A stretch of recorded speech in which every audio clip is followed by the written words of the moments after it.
सहकार महर्षी शंकरराव मोहिते पाटील प्रतिष्ठान धवलनगर अकलूज संचलित सहकार महर्षी शंकरराव मोहिते पाटील महाविद्यालय नातेपुते या ठिकाणी दिनांक 5 जानेवारी ते 15 जानेवारी या कालावधीत माळशिरस तालुक्याचे भाग्यविधाते सहकार महर्षी शंकरराव नारायणराव मोहिते पाटील यांच्या जयंती व पुण्यतिथी निमित्त क्रीडा व सांस्कृतिक कार्यक्रमांचा सप्ताह आयोजित करण्यात आला। 11 जानेवारी 2024 रोजी वक्तृत्व स्पर्धा आयोजित केल्या। त्यातील काही छटा पुढील प्रमाणे। कांचन सुदाम गोरड BA इंग्लिशची विद्यार्थिनी तुमच्या समोर विषय मांडत आहे जागर स्त्री शक्तीचा। असे जगावे छाताडावर आव्हानाचे लावून अत्तर, नजर रोखुनी नजरेमध्ये आयुष्याला द्यावे उत्तर। नको गुलामी नक्षत्रांची, नको गुलामी नक्षत्रांची, भीती आंधळी ताऱ्यांची, आयुष्याला भेडतानाही चैन करावी स्वप्नांची। असे दांडगी इच्छा ज्याची, मार्ग तयाला मिळती सत्तर, नजर रोखुनी नजरेमध्ये आयुष्याला द्यावे उत्तर। पाय असावे जमिनीवरती, पाय असावे जमिनीवरती, कवेत अंबर घेताना, हसू असावे ओठांवरती काळीज काढून देताना।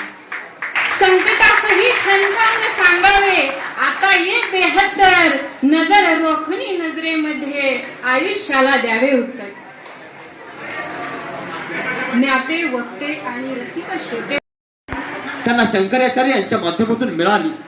खरं तर सहकार महर्षी पदवी कुणालाही मिळत नाही, त्यासाठी आपलं कार्य उज्ज्वल आणि प्रांजल असावं लागतं। काही माणसं जन्माला असून सुद्धा मेल्यासारखे असतात, पण काही माणसं मरून सुद्धा जन्म असल्यासारखे वाटतात। त्यातलेच एक महत्वपूर्ण उदाहरण म्हणजे सहकार महर्षी शंकररावजी मोहिते पाटील आहे। माणसाला कसं असावं, थोडं हसावं आणि थोडं रडावं, परंतु हसणं आणि रडणं दुसऱ्यांसाठी असावं। माणसानं कसं असावं, सुगंधी फुलाप्रमाणे असावं, असतानंतरही सुगंध पसरवीत राहावं। माणसानं कसं असावं, वृक्ष वेलीप्रमाणे असावं, मोडल्यानंतर सरपण बनून खाण्याचं पोट भरावं। माणसानं कसं असावं, दिव्याप्रमाणे असावं, स्वतः मात्र जळत राहावं, पण इतरांना आपल्या प्रकाशाने प्रकाशमय करावं। अशा पद्धतीचं जीवन सहकार महर्षी शंकररावजी मोहिते पाटील यांनी व्यक्त केलेलं आहे। यशवंतरावजी चव्हाण यांच्या विचारांचा वसा आणि वारसा त्यांनी जपत माळशिरस तालुक्याचा नंदनवन करण्याचं मोठं काम त्यांनी केलेलं आहे। खर तर त्यांच्या माध्यमातून युवा पिढी आज त्यांच्याच घराण्यामध्ये नव उज्ज्वल या महाराष्ट्राच्या माध्यमामध्ये राजकारणामध्ये करत असलेल्या आपल्याला दिसत आहे। खर तर रामाचं मन दे, शिवाचं हृदय दे, श्रीकृष्णाची बुद्धी दे, रस नसलेलं अंतकरण आणि किनार नसलेलं जीवन दे, परंतु त्याला समाजकार्याचा संदर्भ असू दे, या पद्धतीची भावना आज मोहिते पाटील परिवारातील प्रत्येक सदस्य निहाळत आहे। आणि आदरणीय विजयशिव मोहिते पाटलांनी त्या ठिकाणी उपमुख्यमंत्री असताना जो कृष्णा भीमा स्त्रीकरणची योजना आहे, त्या योजनेला काल परवा विधिमंडळाने न्याय प्राप्त करून दिलेला आहे। ही एक आपल्या सगळ्यांसाठी एक अपडाग आणि मोठी बाब आपल्या सगळ्यांच्या हितासाठी आणि विकासासाठी आहे।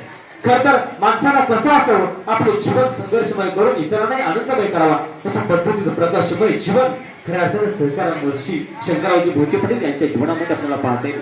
खर तर एखाद्या स्त्री पुढे जात असताना त्या स्त्रीला एक हातभर देण्याचं कार्य देखील सहकार महर्षी शंकररावजी मोहिते पाटील यांनी केलेलं दिसत आहे।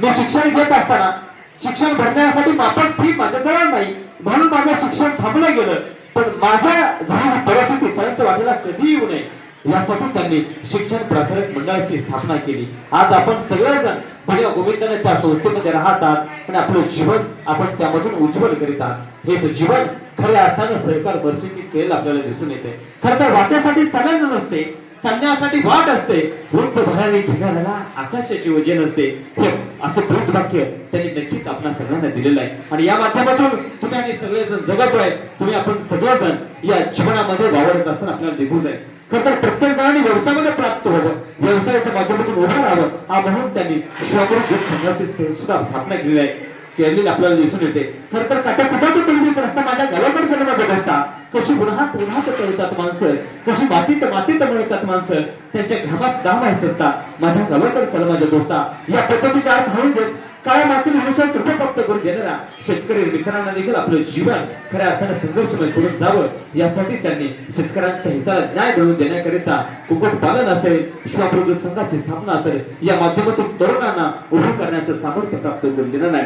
मला एवढंच मत आहे, त्या अकलाईच्या अकलूज वासियांना असणारा अकलाई मंदिर आहे, त्या अकलाई बंदरीच्या अकलाई चरणी एकच प्रार्थना असेल, मोहिते पाटलांच्या परिवारावरती आपलं सर्वांचं निस्वार्थ आशीर्वाद असावा आणि एक नवीन ऊर्जा त्या मोहिते पाटील परिवारांना प्राप्त व्हावी आणि त्यातूनच एक नवी पिढी आपल्या सगळ्यांना मार्गदर्शक ठरेल अशा पद्धतीची उभी राहावी, हीच माफक भावना या निमित्ताने व्यक्त करतो आणि आपल्या सगळ्यांची रजा घेतो. धन्यवाद.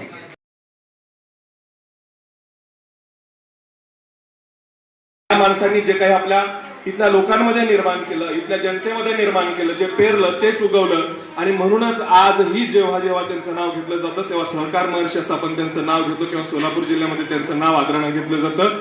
शेवटी जाता जाता एकच सांगतो की त्यांच्या आत्मचरित्राचं नाव आहे परिस्पर्श. परिस्पर्श म्हणजे ज्याला आपण इंग्रजीमध्ये गोल्डन टच असं म्हणतो.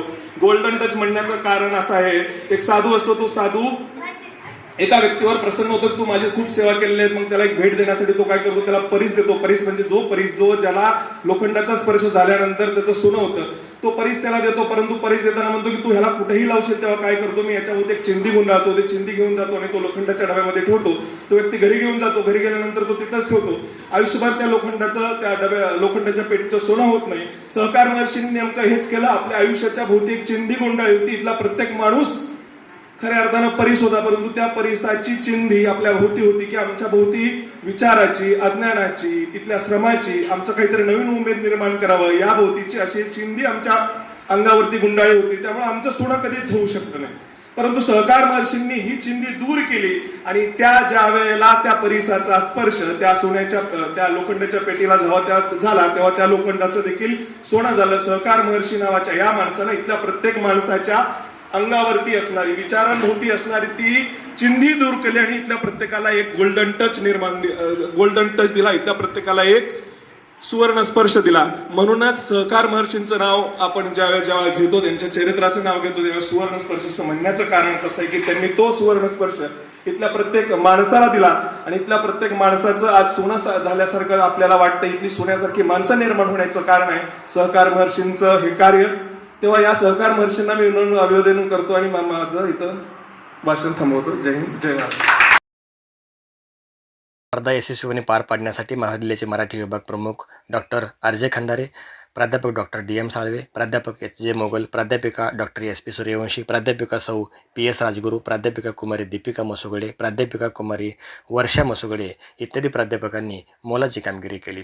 सदर स्पर्धेमध्ये वरिष्ठ व कनिष्ठ विभागातील 39 विद्यार्थ्यांनी मराठी, हिंदी व इंग्रजी विषयांमध्ये वक्तृत्वाची कला सादर केली. स्पर्धेचे विषय पुढीलप्रमाणे ठेवले गेले होते. सहकार महर्षी शंकरराव मोहिते पाटील यांचे कार्य, लोकनेते प्रतापसिंह मोहिते पाटील यांचे राजकारण व समाजकारण, राष्ट्राच्या उभारणीत शेतकऱ्यांचे योगदान, नवीन शिक्षण धोरण आणि रोजगाराच्या संधी, समाज माध्यमांच्या विळख्यात तरुणाई, देशाची अर्थव्यवस्था बिकट की बळकट, विज्ञान शाक्य वरदान इत्यादी विषयावरती विद्यार्थ्यांनी मराठी, हिंदी आणि इंग्रजी भाषांमध्ये आपली वक्तृत्वाची कला सादर केलेली होती. सदर स्पर्धेचे परीक्षण प्राध्यापिका सौ रब्बाना शेख मोगल मॅडम व प्राध्यापिका कुमारी वर्षा मसुगडे मॅडम यांनी केले. त्याच पद्धतीनं सूत्रसंचालन प्राध्यापिका सौ पुष्पा सस्ते मॅडम यांनी उत्कृष्ट पद्धतीने केले. प्रास्ताविक प्राध्यापक रज्जाक शेख सर यांनी केले व कार्यक्रमाचे आभार प्रदर्शन प्राध्यापक डॉक्टर दत्तात्रय साळवे सर यांनी केले. धन्यवाद.